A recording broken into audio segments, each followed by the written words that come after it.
Well, hello, twin flames out there. Hi. Salaam alaikum. I haven't been on the camera for quite some time. Let me check my volume here if it's fine. Yeah, speakers 100%. Cool. So I haven't been on the camera for a while. I just wasn't feeling it, and I want to thank those people last week who, after I didn't upload anything on Friday or Saturday, even by Sunday, someone left a comment on my previous video, what's going on, are you okay? And that means so much when we have been stranded and we have no time to upload or even make a video, and I was feeling like no one even cares. That's the problem. That's why I'm still not in reunion with my twin flame, because I'm still insecure. Uh, and I care what people say. And I care what people think. Oh, and so I was thinking is bad. It's better to feel than to think. That's maybe what tonight video is gonna be about. But anyways, I was thinking that who cares? Nobody even cares if I don't upload, because I'm not a big uh, popular YouTuber. I don't have that many uh, views or that many subscribers, but I'm grateful for each and every one of you out there, because sometimes I think, you know, I'm not trying to put price on myself. Far from it. I'm very insecure, as I say, but I'm talking about other instances in life, and other examples in society, is that sometimes the elite, the number is small. The majority is always kind of pain. But sometimes, only reserved spots for reserved people, uh, limited number of seating is for, the VIP, And so you're my VIP. I'm not talking about me. I'm not saying that I'm VIP, but the number of my subscribers and the number of views are not big. And I consider you guys to be VIP. Like, you resonate with me because you understand what I'm talking about, and you're following me, my videos. I'm so grateful, because that means that you resonate. We're somewhere on the same kind of level on our journeys, and that has nothing to do with me being better or worse than other people. It's just like you are limited in number because you guys are VIP. Like, because I always knew since I was a baby, yeah, since I was a baby, that because I remember stuff since I was really, really small, like 1 year old. I freak my mom out sometimes. That's the thing with indigo children. We are born with old way of thinking and old souls, and we may not remember our past lives per se, but we know we came already, you know. So we have struggles when we are little. Like, we don't feel little, we don't feel small. We know we are small. We are that smart, even that we know we are small, that we are in baby bodies, but we feel trapped, like adults trapped in a baby body. Adult, you know how people say, transgender people say, I'm trapped, I'm, they say, female trapped in a male body, or vice versa. And I feel that since I was a baby, as an indigo child, which I didn't know until, I don't know, a few years ago, what indigo child is. If you don't know, please Google indigo children. Like, if you're an empath, and you can just do indigo test, and it's pretty easy. Like, just answer yourself some questions and you see if you're an indigo or not. You'll know by the description right away. You could be a crystal too, like if you're younger.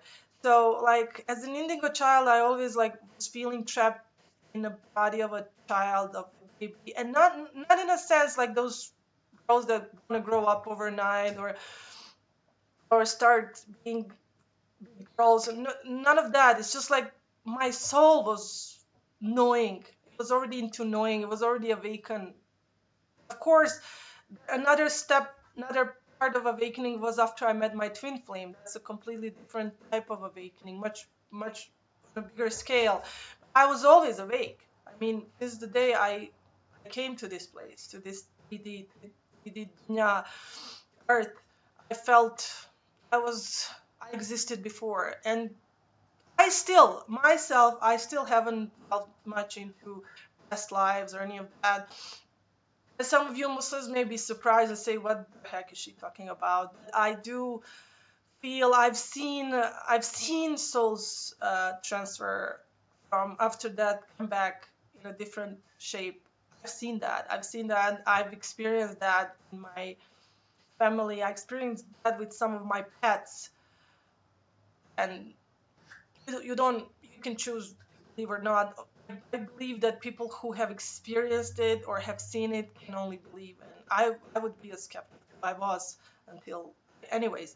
So yeah, so I was always trapped, and I always remember stuff from a small age. Like my memories was already developed, so I remember stuff when I was a little baby. And anyways, yeah, what I was saying was like I was never too much secure, or like I never had high self-confidence. So I'm not talking about, you know, me being special, better than other people. I always felt less, and that's good.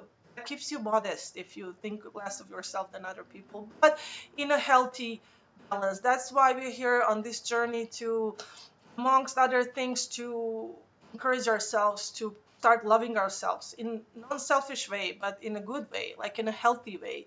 You gotta love yourself first before you love other people, and I'm struggling with that. Like it's easier for me to love others than to love myself. We have to, because we are creating relationship issues with other people when we are insecure. We we give them hard time because we don't believe them they really love us. We don't see ourselves the way they see us. I'm not talking just about twin flame, but people in general, like people who actually like us, people who accept us. When I was younger, I was even aggressive sometimes if someone would say, "I like you." I thought that was offensive. I thought they were putting up with me. I thought they were pulling my leg. I didn't see any of of of of that. I felt it inside of me. I feel my light. I know my light, and I know it's from God, and I know it's from Source, from Allah. I don't know what other people see, and I'm starting to learn that, like to see myself as from outside of myself. You should try that too if you're insecure. If you're confident, that's great. And one part of your journey is ready. You don't have to. Maybe you have some other issues. But most of us in flames, the ones that are labeled as chasers are the ones who are insecure. Most of us. And our twin flames, running away, have made us more insecure. Like they really pushed that button even further. Then somehow after that, we were like, wait a minute, I'm so insecure. Like they broke me into pieces now. I'm so insecure now that whew, like I feel, I told my twin flame, I actually told him in a 3D, in an actual conversation, I told him, you made me feel so small, like a cockroach. Like, not just like small, but disgusting as a cockroach. And I remember when I was in high school, I read a book by Franz Kafka. I should put a link below. In America, I don't know how much you read Kafka in America, but he's popular in Europe and in Asia, and I'm from Europe, but he's Russian, I guess. I think he's Soviet writer. But anyway, Kafka was, now I sound stupid, but I love Kafka. I just forgot where exactly was he from. I think Russian, or somewhere around that area. So Kafka wrote a metamorphosis. Oh my God, it's a hard word. Metamorphosis. You know what I mean. I'm gonna put the link below. And metamorphosis is basically a plot. Is that he wakes up and he turns into. This is a great Halloween story. I don't like Halloween, guys. I don't, by the way. But it's coming anyways. Whether I like it or not, it's coming. And so Halloween appropriate stories about Kafka and metamorphosis. He wakes up as a cockroach. He lives in his house. He's like kind of like a bachelor, and he wakes up as a cockroach. And then he's basically half of the book is his mother is chasing him around the house with the mob trying to kill him.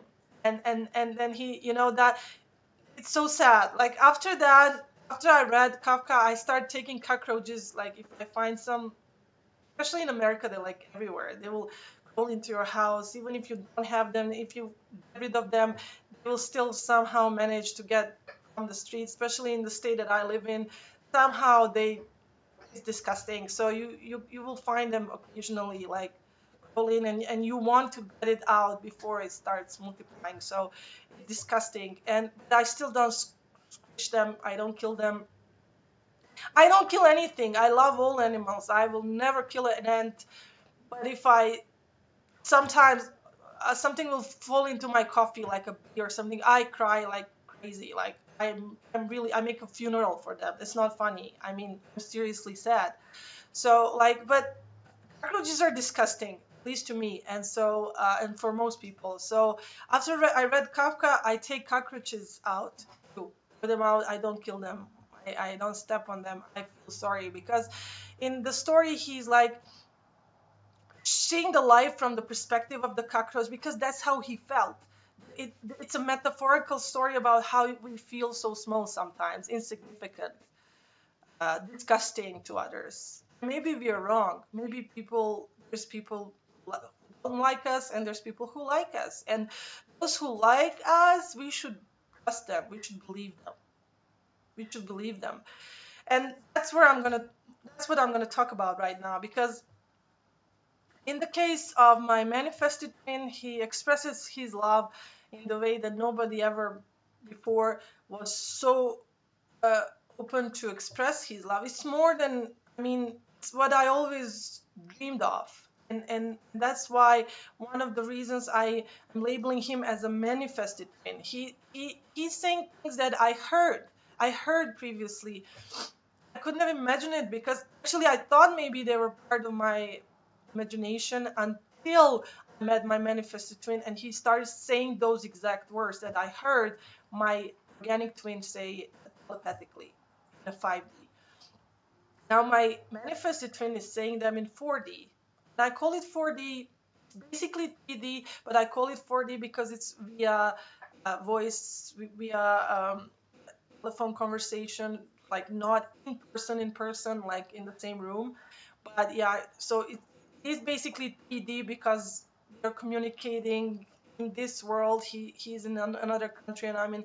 But I would say for me, 3D is like one you can hold hand with and touch, and it's like exactly in the same area code and same same time zone. I don't know, same room. So I say 4D because 4D is like communication over telephone or email or messenger, whatever.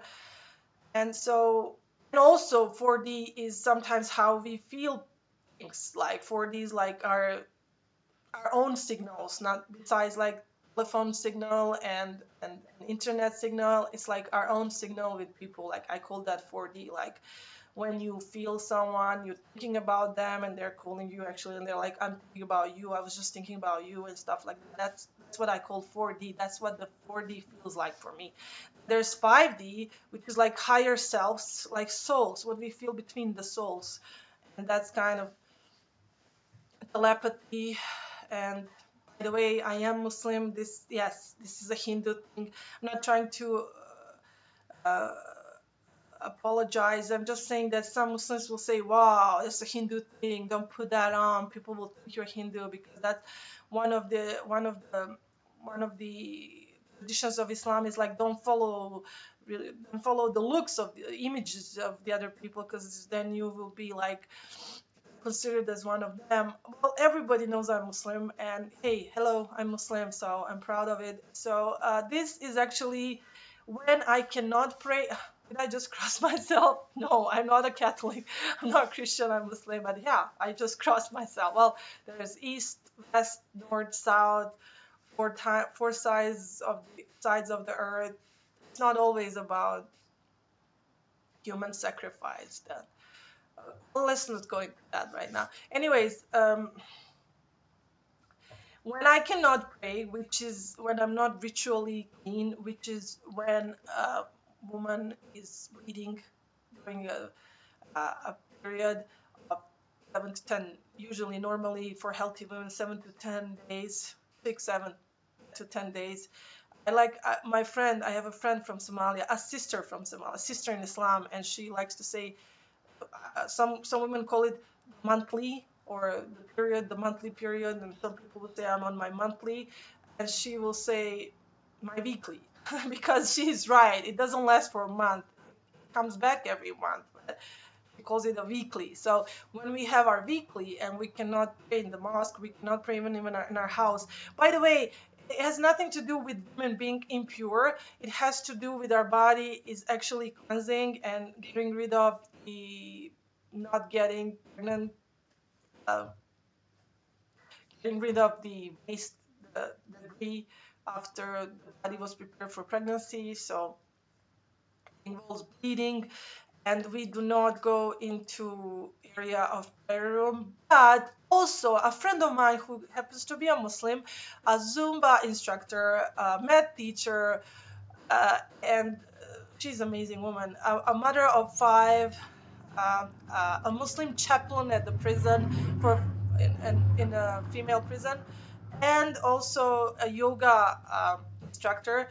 She said that she actually discovered the similarity between yoga and Muslim prayer called SALAT. Of course, I know some similarities as well, like grounding position, and I mean, breathing, being peaceful, Tai Chi, yoga, they all have in common with Salat. For me, I believe Salat is the best, but it's underrated a lot. People should learn Salat even if they're not Muslim. I'm serious about that.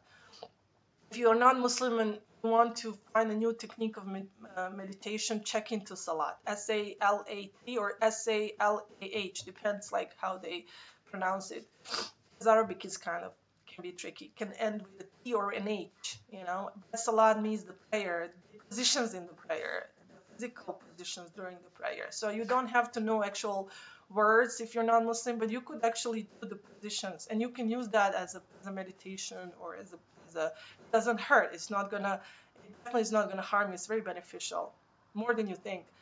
So there is similarities between Salat and the Muslim prayer or namaz. Even we say namaz in Pakistan, in Turkey, in Bosnia, we call it namaz, which is similar to the word namaste, okay, which is Hindu word, which means respect.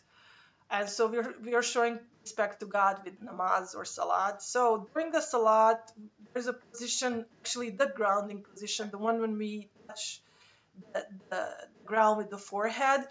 And our sister in Islam, my friend, the yoga teacher, she said that in yoga, this position is not allowed for women. It's not recommended. It's discouraged for women during the period, during the bleeding time, because the blood can actually kind of lose its flow if you just kind of you stand on your head. I mean, not stand on your head, but kind of like go in that direction, like you're messing with the gravity inside your like fluids in your body, which makes sense. Like I know that women who are not getting pregnant and try to, and fertility doctors many times suggest them standing on their head, like put their feet on the bowl and lay down like that, and so that kind of the fluids go back after,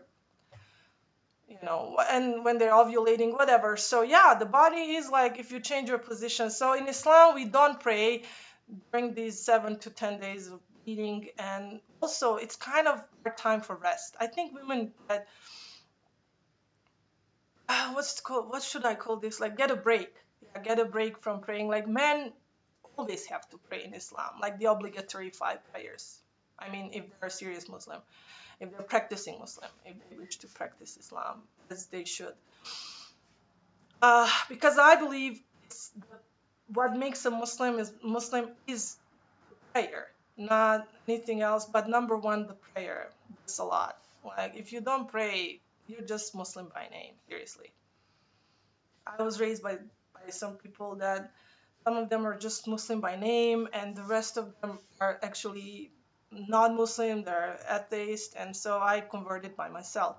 And I started practicing by myself. So then I started considering myself a Muslim. So men have to pray always, basically, unless they're sick, injured, on a journey, and they have to pray as soon as they stop, as the first stop, first available area they can pray at. Like if they're riding or driving, they can pray like with their mind.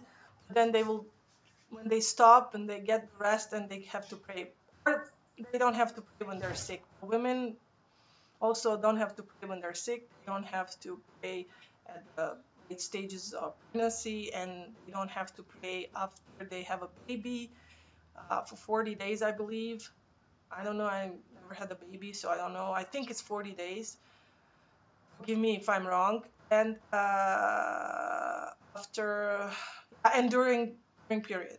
So it's a break for us. It's not prohibition because someone hates women or someone wants to discriminate women or something. And yoga proves here that in yoga it's also discouraged. Okay.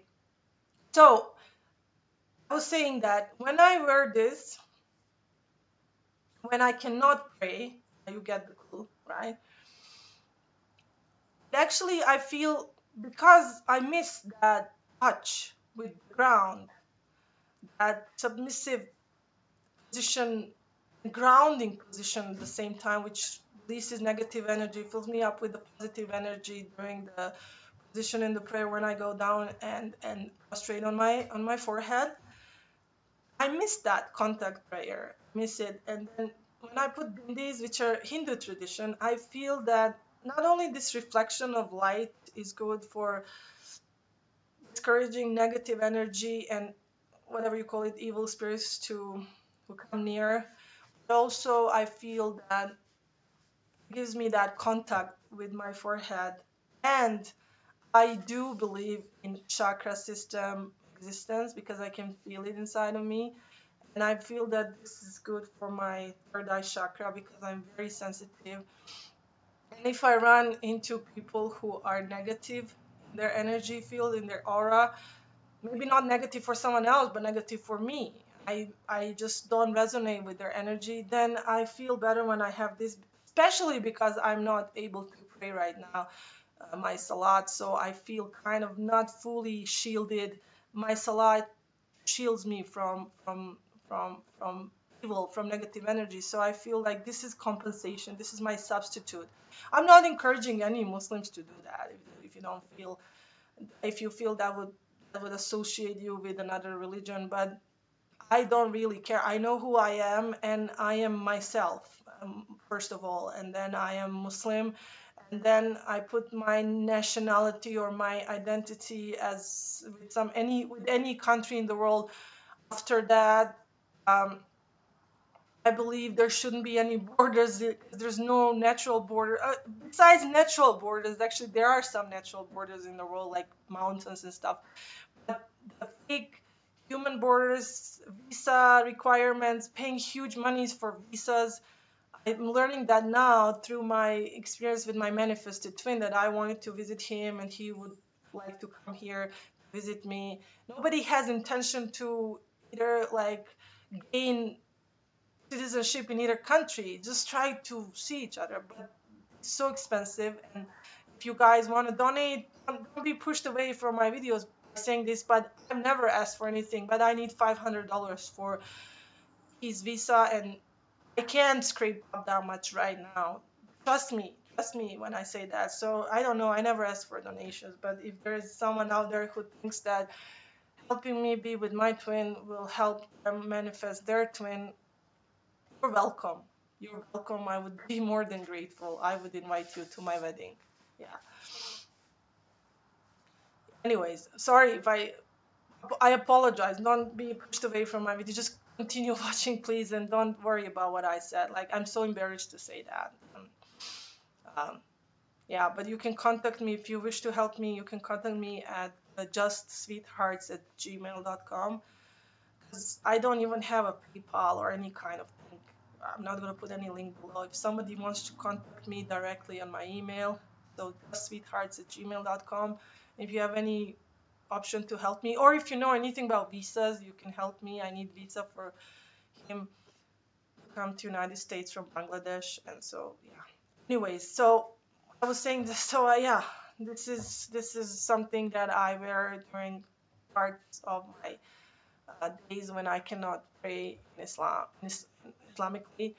Yeah, and so back to our security, back to our uh, insecurities. Um, I will say a few things right now about my dog is scratching the door right now. He wants to get in. He's in the kitchen with my mom. I'm in the living room, and he wants to be in a video. Maybe I should let him in.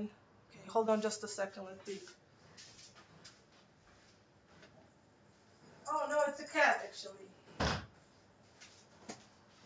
Okay, it's a little cat. His name is Salman, and he was scratching the door. Okay, so anyways, so back to one of one for those of you out there who are twin flames, who are insecure, who are still not ready for their twin flame because they feel, yeah, that's Salma. uh, you have to heal your insecurities first. Even if your twin has caused these insecurities, even if they made you feel like a cockroach, even if you always felt like a cockroach, even if you felt less significant than others, then you didn't even trust those people who offered you love. And in my case, it's my twin, my manifested twin. He expresses love so easily that I have hard time believing him. And I don't know whether it's his fault because I am. See, that's the problem. I'm probably wrong. Is it because it's my gut feeling that he's lying, or is it my insecurity? Because I used to accuse a lot of people in the past when I was a child and um, teenager. If they would say, I like you, I wouldn't believe them. There was only one person, actually, first person that I believe was a Native American, and he was my first relationship before I started practicing Islam, and I just came to this country. And this didn't work out. It was me who wanted to be with someone from my own country. At that time, I was into nationality and stuff because I was not actually religious. And so I was like big on my origins. And especially when you come to a new country, you want to keep your tradition. It's like like Italian, Cosa Nostra, they want to keep their tradition. The Greeks, they want to keep tradition. Nothing wrong with tradition. It's good. You can keep recipes, food, and stuff. It shouldn't cause boundaries between you and other people. It shouldn't be limitational. It should be it should be the reason to love differences, and grow your tradition in your house. But what I'm experiencing now with my sacral chakra guy is like he wants to be with me, but I'm not from Afghanistan, so he cannot get over that fact because I'm not. And funny thing is, many people besides him tell me that I look like Afghani. A lot of times they tell me that I have nothing to do with Afghanistan except him. he's the he's the only part of me that's Afghani.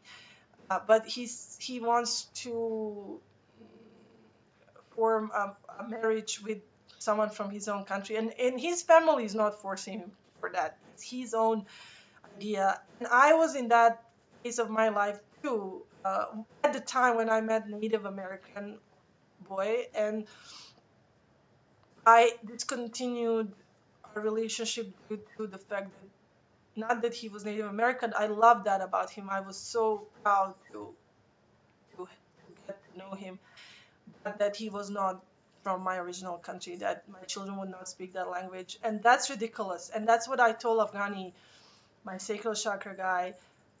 I said, don't get me wrong. I don't want to get married to you either, but I'm just saying that if you, um, and I know that's wrong in Islam. Guys, don't get me wrong. I know we should get married. That's the thing. I would accept, but he doesn't. And we have had issue with that. He has issue with that, but I'm trying to give him unconditional love and understand him because I was there once. And I told him it's ridiculous. He said, I want my children to speak Pashto, uh, or the language of his area of Afghanistan. And I said to him something I wish someone told me, I wish Native American told me when I met him is, if you wish your children to speak Pashto, it's ridiculous that you cannot marry a woman from another country because your children, if they grow up in United States, they will speak English anyways. It will be their first language. If they wish to learn Pashto, they will, but they can learn from their father. They don't have to have a mother who speaks Pashto. But I can teach them a third language, which will make them better people, more skillful, and more make their life easier to travel, to communicate, to get better jobs. Like, so I wish someone told me that, you know. So this Native American boy, I should give him tribute right now because he was great part of my life. Small, short part, but great for me. He told me when we met and we were kind of together in the maybe second week, we were sitting at the nacho place. Like he took me for nachos. He took me to eat nachos. I had no idea what nachos are because I'm from Europe. There's no nachos in Europe. We don't have Mexico that close. So we're not Spanish meal, so it's really Mexican thing. So or maybe American Mexican thing. I don't know. Nachos, nacho cheese.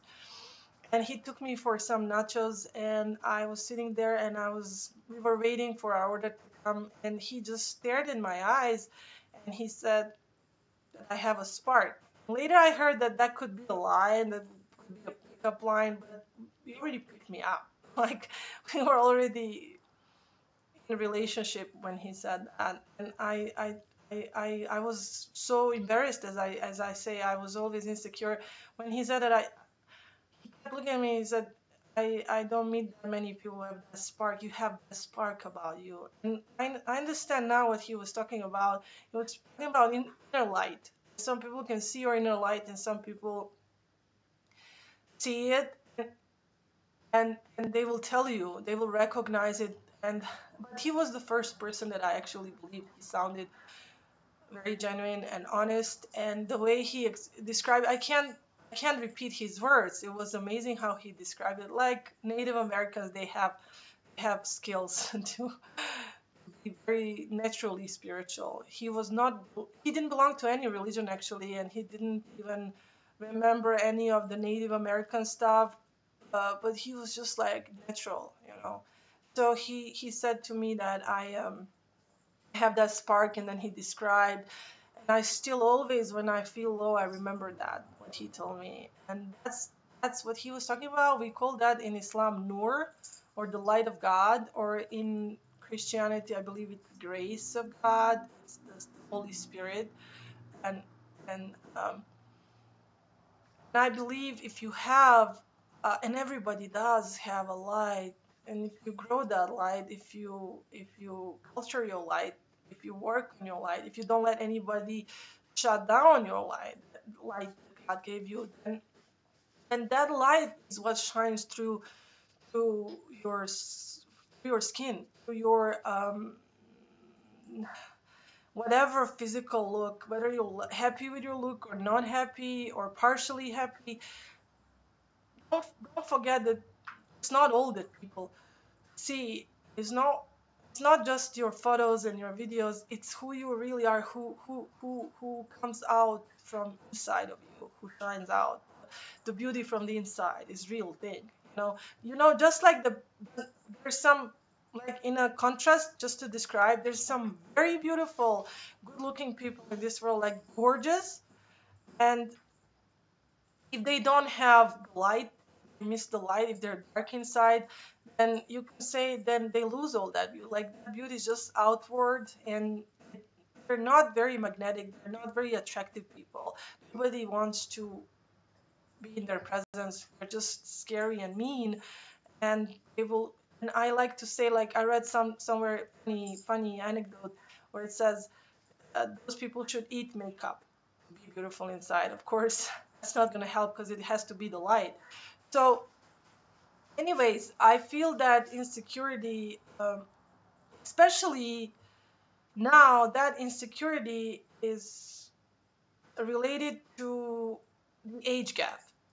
The age gap between me and my organic twin is 11 years, 10.5 years.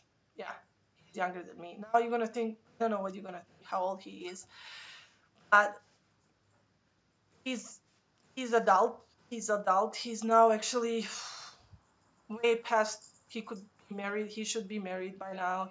It's about time he now. You know, he was too young to get married. Now he's just about like prime time. And my sacral chakra guy seems not to have any problem with our age gap. Um, he is exactly 13 years younger than me. We look kind of same age. And then my manifested twin is 18 years younger than me. Yeah, huge. I know. But don't judge me and don't think that I don't know that, but I know that it's a will of God. I wish things were different. I wish I was the younger one, you know, and that's not how it works. This is one of the challenges we have to pass over both twins. Uh, which brings me to the fact that Prophet Muhammad, many haters of Islam, many Islamophobics, push the agenda of him having a young wife, which I think is totally fabricated story because not only that the spirits tell me that I have downloaded ideas into my head that came from from the above that gives me not about just him but many things in life, many historical facts, is that he met his wife, she met him, she saw him first time when she was around 8 years old. He didn't marry her until she was in the marrying age, like over 17, 18. And then the age difference between them was way big because he was already a widow and older man, but she was a very young lady. But everybody said she was an old soul. She was very, very mature for her age. So no, he didn't marry a 8 year old, God forbid. But some not Quran, subhanallah, not the Quran, but actually some scriptures that are not quite right. Some hadith. I know some Muslim will get angry at me right now, but guys, some hadith are fabricated. Accept that. Not only because I say so, but because Quran says that the Quran is the only book that is sealed, that's protected from being changed, manipulated, played with, so that makes hadith vulnerable and possible to be changed, of course, because that's not the word of God. That's maybe sayings of Prophet Muhammad. And yes, there are chains sometimes of narration, but things get lost in translation. I'm aware of that. And sometimes things are put in by the enemies to make our prophet look like a bad guy, like a bad boy. So yeah, so he did have a wife that was way younger than him. She was an aide, by the way. But I can stake my life on that. I'm serious. I don't like that word. Why did I say that? Astaghfirullah. But anyways, he also had. Everybody's forgetting that his first wife was, they say, between 15 and 18 years older than him, and I believe now it's 18 because I don't think it's coincidence that my manifested twin is 18 years younger and it feels like nothing. It doesn't feel like it doesn't even like it's even there. At least on spiritual level and communication level and intellectual level, it doesn't feel like it exists. Okay. So our prophet was not ageist. He had a wife that was 18 years older than him in mind. And then he said many times she was the love of his life. And when she died, when he became widow, he married Aisha, and Aisha was way younger than him. She met him when she was 8. First time saw him when she was 8. I repeat.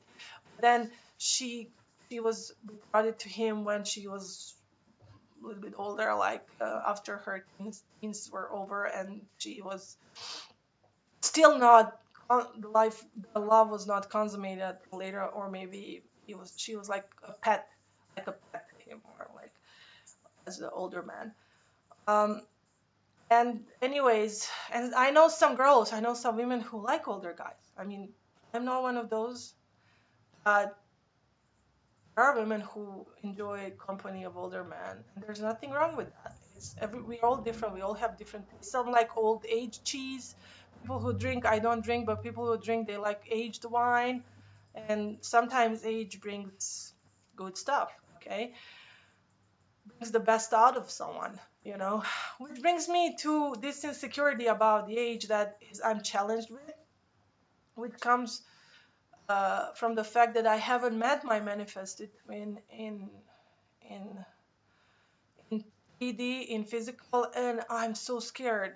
I'm so scared that he's gonna think that I'm too old for him, and I don't know. I mean, that's something I'm having issue with right now, and I'm purging. And that's what I wanted to point out and say that if you have the same issue, just try to understand, like just what I said right now is, I'm trying to help myself here too, is that everything with age doesn't get old. It just, I mean, that's something this society has put us on, that old is bad. It's just part of reality. Everything is old. Like child that is 2 years old is older than the child that's 1 year old. It doesn't make it old. It just makes it older. Okay. And I want to tell you the exact what happened is I met a young man online just about a month ago. He's in this city, he lives in this city, and he's same age as my manifested twin. And he wanted to meet me, not for a date. Well, actually, I told him it's not gonna be a date. I told him I'm not looking for a boyfriend. I'm Muslim, and he's Muslim too. By the way, he's a Shia Muslim. Way new experience for me. I don't know that many Shia. I want to talk to someone. I want to get to know people. I know they're a little bit different than Sunni Muslims, and I know why and everything. But I just wanted to give people chance to meet them, because if we have differences, it's not our fault where we are born. And so he told me, oh, here I have a lot of Sunni friends, and I like Sunni people, and I am Muslim in the first place. I don't label myself as Shia, but I am from Baghdad, and I was born on the Shia side, and so I wanted to meet him just for curiosity, and I wanted to see how he would react to me. Would he like be not happy because I'm older or something? Like to see, just out of that, like test the waters to see what would happen if I meet my manifested. And I just need myself to give myself either encouragement or the fact, like the like like a reality check, like whatever happens. And after we met, he disappeared. Well, he actually sent me one of his pictures without. I didn't ask for it. I'm just saying. Next day, he sent me his photo without shirt, like muscles, like bathing in the ocean.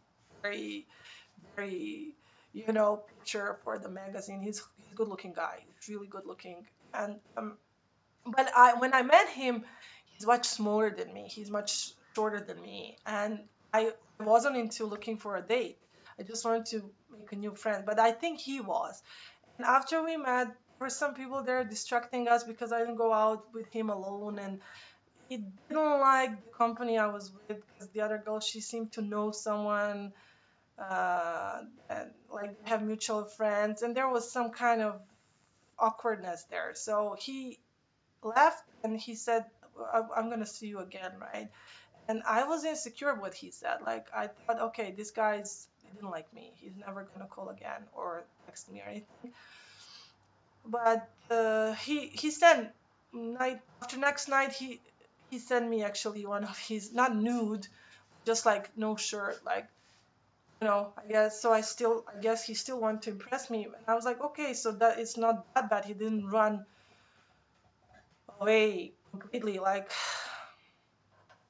after he found out my age. He still wants to hang out, like sometimes. Then he started not not responding on Messenger. I wasn't bothering him, just sending him a few photos or something funny, like a funny quotes and stuff. He didn't respond. And then I asked him, like, please, I said, this is for my personal, tell me, does my age make you feel uncomfortable? Because again, I'm not looking for a boyfriend. We can just be friends. It's kind of important for me to know that. Or is it something else? Or is it my friend? Did I say something? And he still didn't respond. And that made my last week like, he's not important in my life. He's someone I just met, acquaintance, just a new friend, potential friend. But it was important for me to find out how would like a good-looking guy at the same age as my manifested twin react to me, to meet me in person. It was important to me to know. And now his silence was killing me, really, generally killing me. And I was telling myself, why do you care? Like, you know who you are. And what if your manifested twin is really your deep down, like really completely downloaded twin of you, your other half, and none of this is gonna matter. It's unconditional love. Why do you care so much? Get it out of your system. But it kept bothering me. And so last night I had a dream just before it was no, not night, in the morning before Duma, before the Friday prayer. I could still pray, so I was getting to wake up to go to Duma, and I I had a very vivid dream. I told you guys in previous videos that I can see things that actually come true. Seriously, I don't look for it; it just happens. It's a gift that once I thought was a curse, but now I know it's a gift from God. It's this third eye thing, and the crown chakra connection is strong. So I saw in a dream actually text from him. He's texting me. I see his name just like it is in the screen, and he's texting me. He said, I don't dislike you. But maybe I'm sorry I ignored you for 2 weeks. I was really busy with something and I wanted it to be a surprise. I was keeping it as a secret, as a surprise, so I actually want to impress you. And I woke up and I was like, come on, why are you making stuff up like this in your head? I was telling myself. Like, why are you imagining that this guy is actually apologizing, that he has a reason for silence? Like, it deeply hurt you because now you realize you're just way too old to hang out with younger people. The guys his age will never be even remotely interested in you. And then I was like, I shook it off. I'm like, I just went to Duma. I'm like, get it out of your head. This guy is never gonna contact you again. Like, your imagination is now running wild. But my utterly surprised, because even though I know that I have a gift, sometimes, may Allah forgive me, I forget. I kind of disregard my own gift, and I always like go back to until it realizes I think it's just my imagination. Uh, it was Friday night last night. Today's Saturday. Saturday night now. I'm recording. So it was Friday night, and I am on my messenger actually texting with my manifested twin when I get the message from this guy that I was talking to you about right now. And I thought I was seeing like vision, like I thought it was not real. Then I was like, oh my God, I was like, is this real? He texted me, he said, I'm sorry I was not communicating for 2 weeks. It's a surprise. I opened a coffee shop. He gave me the address, and he said, come, it's open tonight and it's opening night and I want you to come be my guest, and please come right now. And I was like, wait, I couldn't even believe, I was still in shock. I'm like, what? And I told him, like, instantly, I told him, man, I had a dream about you this morning that you actually texted me like this. Like, you had some surprise to tell me. You were hiding something. So the guy was busy opening a coffee shop, like a restaurant slash coffee shop for Muslim people. And he's like, he was keeping it and he wanted to invite me as like special guest. And I was like, wait, this is not, I mean, no way this is happening. That my dream was actually not a dream, but it was like precognition, precognitive message. I was so excited and I wanted to go. And by the way, I called my best friend, my latest best friend for the past 7 months.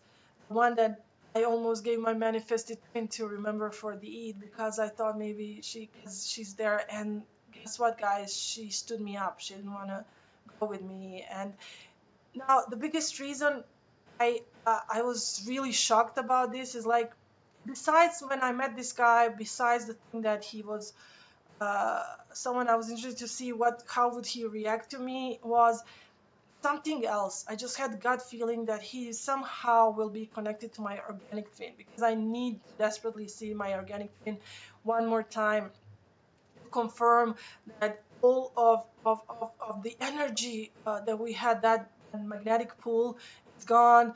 It's really inside my manifested twin, so that I can go on and just move on for real, like 100%. Because now I'm like 90% moved on, but I can't risk if he's still in my presence, if I will still feel our energy between us. So I have to see my organic twin, but I don't want to push that. I want that to happen naturally by the will of God and the divine timing. So somehow I felt this guy will somehow, even though he's from Iraq and my organic twin is from Pakistan. I just wanted to give him a chance as a friend. Somehow he's gonna lead me to my organic twin to see him one more time. And what happened is, when he texted me the address for his coffee shop last night, it's very next to my organic twin's house, really close. Also, he has a business, which I don't like. It's a vape business also in that area. And I was like, oh my God, he may be there at the opening. He's going to be there. I feel it. I need to go, just visit shortly. And I begged my friend to go with me, and she stood me up. And that's what I want to also like wrap this up with. There's a lot of people around you who don't support your union. Ditch them. I mean, it's time to ditch them in a gentle way. Just don't block them. Just start ignoring them. Like, if they they don't support you, if they stood you up, you needed them the most, that means they're not resonating with your union. They're actually they're blocking you with their energy. You have to ditch them, because 2 years ago I ditched a lot of people out of my life in a gentle way, and God replaced them with better people. And so I could have called someone who is not Muslim to go with me last night, but I just needed her, because also she was the one who was with me when I met this guy, so she already knows the situation. And I felt not safe enough to go by myself. That's not smart, and it's not good for Muslim women to go out there and just, hang out with people alone. I want to have her chaperone me and be my emotional and physical support, to be there present. And she stood me up. She could have come. It wasn't impossible. She just stood me up. And just a few nights ago, I drove at 3 in the morning when police stopped her car because she had no insurance. I mean, it's not the worst crime in the world. She's going through some financial problems right now, but it's it is really irresponsible thing to do. But maybe, okay, I can't judge her. Maybe she had absolutely no possibility to pay for that. I don't care. But I went to save her like in the morning from far, far away from my house. I drove to pick her up, and I'm not. I mean, I'm not now.